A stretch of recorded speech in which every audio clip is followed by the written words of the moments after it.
And we are back, broadcasting live from the Hesselson studio here on Marcus Street in Corning. And we haven't done this in a while, but joining us live via telephone, we have Assemblyman Phil Palmesano. Good morning, Phil. Hey, Frank. Good to be with you. Yeah, so it's great. I'm so excited to hear about your trip because we've got the picture up on the screen right now. You're flanked by Elise Stefanik. You've got Mike Lawler. We see Nick Langworthy there in the background. Tell us what led you to be in Washington at the Capitol. This was a trip organized by our leader, Will Barkley, and we actually worked, with Congressman Langworthy's office and his team, and basically set up meetings. This was a great working trip. Actually, we had meetings yesterday at the Department of Energy, and being at the Department of Energy I was almost like a kid that came. I can only imagine you there. With energy policy, my colleagues were kind of picking on me a little bit, but in a fun way. But we went to the Department of Veterans Affairs. We went to the Department of Health and Human Services in the afternoon yesterday. Actually, Dr. Oz and even RFK Jr. came in briefly. Oh, wonderful. How were they, Phil? They were great. Yeah. They were great. There wasn't a lot of time with either one of them, but Sure. it was good. Basically, we're just talking about issues that impact us in New York, and those were the conversations that I kind of focused on at the Department of Energy. This morning we're meeting with the Department of Education. Oh, wow. And then we're heading back. Wow, so you were probably taking a lot of photos, I'm assuming, when you were at the Department of Energy? There's a few. They basically were picking on me because I stayed back a little bit to ask some questions, and they said they had to drag me out of there. That was your dream location. But we want to talk about the Energy Choice Act because this was what this was all about, the press conference. Phil, what's it like to be on the Capitol steps giving a press conference like that? It's very, very surreal, very humbling. You look at that beautiful picture behind you, and I'm like, wow, yeah. This is our Capitol. But to be there and to be talking about such an important issue, the Energy Choice Act that is being spearheaded by our Congressman Nick Langworthy, and I was just there to point out that there's a tremendous need for that in New York, given the hostility we see towards natural gas. We all see the rising utility costs, right. And with no end in sight. And Governor Hochul loves to talk about. She says this. Her spokesperson says this all the time. She's for an all of the above strategy. She wants affordable and reliable energy. But unfortunately, and this is what I said yesterday at the press conference, her policies and actions don't match her words. And she's really quick to blame the utilities for the increasing utility bills. And I'm not saying the utilities don't have anything to do with it. Sure. But she and her progressive, socialist, democratic legislature colleagues of ours failed to take responsibility and acknowledge it's their green mandates and policies that are causing these rate increases. Mm-hmm. You can see it. And there was a poll, and I keep continuing to cite this poll that it says it pretty crystal clear. It was in June of this year, and there was another poll in October that verified this. 71% of New Yorkers do not want a ban on natural gas, including 76% of independents. That same poll, 2/3 of New Yorkers said they want a balance between renewable resources and natural gas, including 74% of Democrats. And the same poll said more than 80% said the utility bills were too high. And we all know that's the case. So the message is very, very clear. New Yorkers want energy choice, and they want affordable and reliable energy, which really just emphasizes the point that I said. This is why we need the Energy Choice Act that Nick Langworthy is sponsoring. Mm-hmm. And when the governor talks about, oh, yes, I want these all of the above policies, or that when she goes after the utilities, again, these policies that she's put in place during her administration aren't an all-above approach. The All-Electric Buildings Act, which we talked about, which got delayed a little bit, thank God, but she's only doing that because of the election. Well, that's 100%. And so many people were scared about that, Phil, because sadly, if they weren't watching the show, that was the first they had heard about that January everything changed. So you get this little bit of a delay, but it's just like congestion pricing. Hochul's just doing it so she can get through the election. Yep, the congestion pricing cap invest is another one. That's another one crazy one that's going to hit hard. When by their own numbers, their people said, former Commissioner DEC, former co-chair of the Climate Action Council, Basil Sago, said, if we implement cap and invest, it's going to increase prices at the pump for New Yorkers 62 cents a gallon and increase natural gas home heating costs by 80%. So you can go down the list of these policies.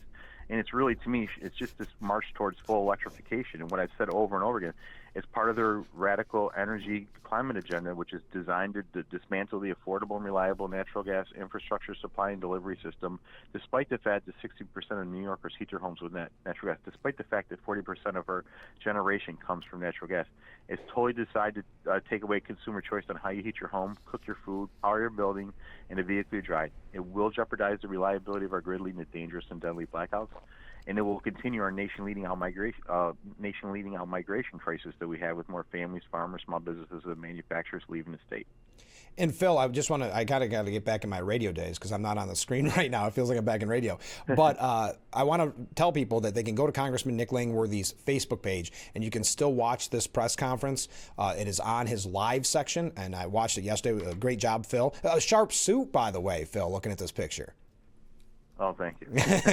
So what is Nick saying? And I want to talk about Elise Stefanik here quickly. But what is Nick saying about the Energy Choice Act? Does that look like that is going to go through? Actually, he said that he was talking about it at the press conference yesterday. They're set for markup in committee today. Oh, great. So he's optimistic about it. We're all optimistic about it. We just got to get it over the finish line in the House and then do the same thing in the Senate. But I mean, he's working hard at it, and it's just common sense legislation. So I don't know why they won't want to pass this legislation. I know. It's really we need to help get, if we pass this will help New York families and business have access to affordable and reliable energy, not just in New York but all across our country.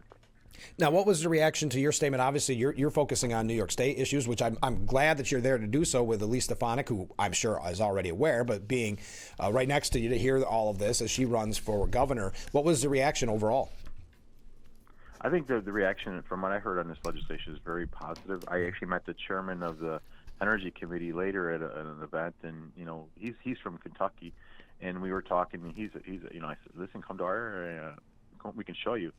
He's actually a NASCAR fan. Well, I have to have Watkins Glen International Racetrack in my district. Come up here and see. We got Aquarium Museum of Glass. But I think, to get to the point, I think there's a lot of optimism around this. But it's just, when you talk about the hostility we see in some states like New York or other states towards natural gas, when it's a needed fuel. People talk about fuel diversity and fuel transition.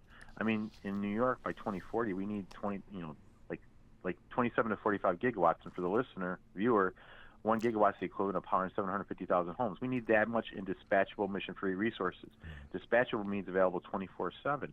Wind and solar doesn't count, and that technology is not in operation yet. I mean, advanced nuclear might be part of it, we think, and I'd like to see nuclear be a part of it, but it's not there yet. So why are you getting rid of reliable sources with policy like natural gas? I mean, natural gas is often referred to as a bridge fuel. You don't tear down a bridge before you build a new one, but that's exactly what this governor and the progressives and socialists in Albany are trying to do with their radical environmental climate agenda, and we need to stand up and continue to be outspoken about it. Well, great, Phil. I know you've got a very busy morning, so I won't keep you much longer, but how's Elise Stefanik doing? We're all excited to see her announce her gubernatorial run. Yes, actually, she's great. It was nice to finally have a nice conversation with her, and I look forward to continuing the dialogue. We talked a little bit afterwards. She goes, we need to talk more about this energy policy, which I think she was getting. I was in touch with her chief of staff, so I'll be getting some more information on talking points and just some of the numbers, the stats I had, the cost. And they're not Phil Palmesano stats. These are stats that are out there by verified sources that are going to be put upon the ratepayer and the taxpayer based on these policies that are being implemented. Well, Phil, thanks for giving us this time this morning, because I know that you've got a very busy day ahead of you. It sounds like you are having fun, but also learning a lot, and that's what's really important with this. Oh, that's very much so, definitely. Well, Phil, I know you're going to be on next Tuesday, so we'll talk more about it on the program then. How's that? Sounds great. Thank you. All right. Thanks, Phil. Bye. We'll be right back with Frankly Speaking after. Oh, there we go. Shut right down. Perfect. I don't even have to go to a quick break. Okay. Thank you for that question. Ask Phil about the future of fracking in New York State. Okay, I will on next Tuesday. This was more about what happened in Washington yesterday. Next Tuesday, Phil's going to give us essentially the full segment that we have on with the Assemblyman is going to be focused on energy, because it has been such a number one topic. So I apologize. I just saw that as he was about to hang up. So we will bring that up next Tuesday, but we appreciate Phil calling in from a different location, not Albany, but from Washington. And again, you can find that full press conference with Phil, Claudia Tenney, Elise Stefanik, Nick Langworthy, and others, a whole laundry list. I'm not going to try to go through all of them. Will Barclay, all friends to Frankly Speaking. Well, we haven't had Elise Stefanik on yet, but I have a feeling that we will. But you can find that on Congressman Langworthy's Facebook page. It's under the live section. He went live with it. Highly recommend that you check it out because it was a big day for us here in New York to get that message out. And thank you to the congressman for pushing that bill, the the Energy Choice Act, because he saw what was happening here in New York. It's essentially a ban on bans, and we've talked about it a lot here on the program. Okay, we do have to take a short break. We've talked so much this morning, mentioning Elise Stefanik, that great picture of her up there with Phil from earlier. Elise Stefanik, the poll numbers are looking better. If you look at Siena, she's still down a little bit, but again, it's the week that she announced.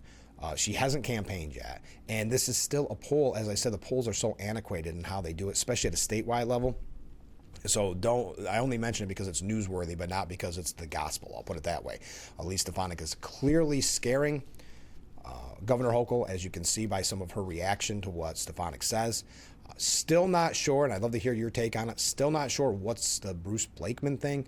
And I've got to start asking around to others that are more knowledgeable than me why he is doing this. Imagine and I don't know Mr. Blakeman at all. I know that he won on election night his job that he asked the voters to trust him with, which is Nassau County Executive.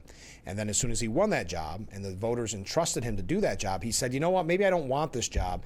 Maybe I want to run for governor when there's already a Republican running.